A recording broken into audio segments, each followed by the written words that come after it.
Zdravo oziroma bolje rečeno dobro jutro v čisto frišni Lidlovi vitalnici. Če se še ne poznamo, moje ime je Anže Avbelj, Lidlov trener.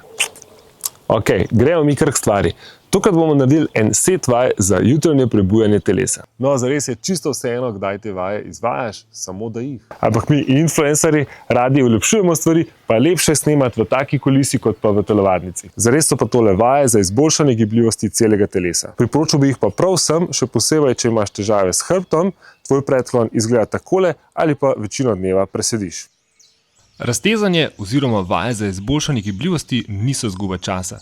V bistvu je to ena najboljših investicij v tvoje telo. Pa naj ti v 6 točkah razložim zakaj. Prvič, tako povečamo obseg giba v sklepih. Tako se lahko bolj naravno in svobodno gibaš, brez zatikanja, bolečin ali omejitev. To pomeni boljšo izvedbo vaj, lepšo telesno držo in večjo učinkovitost pri vsakdanjih opravilih. Drugič, manjša verjetnost poškodb. Bolj gibljivo telo pomeni, da mišice in sklepi bolje prenesejo nenadne premike ali obremenitve. Manjša je možnost nategov, zvinov in drugih poškodb, tako pri športu kot pri vsakdanjih opravilih. Tretjič, boljša telesna drža in ravnotežje.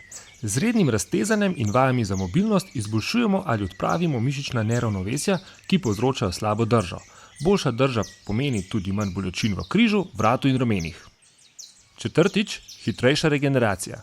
Raztezanje in mobilne vaje pospešujejo prekrvavitev mišic, kar pripomore k hitrejši regeneraciji po vadbi. Petič, večja učinkovitost pri vadbi in športih.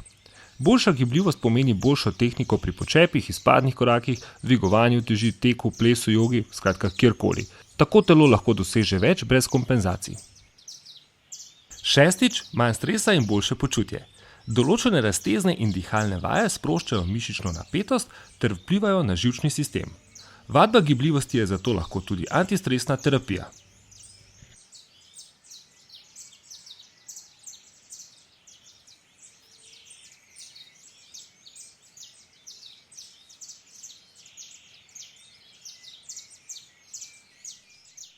Imejte se radi, skrbite za svoja telesa, hvala za pozornost in lep dan.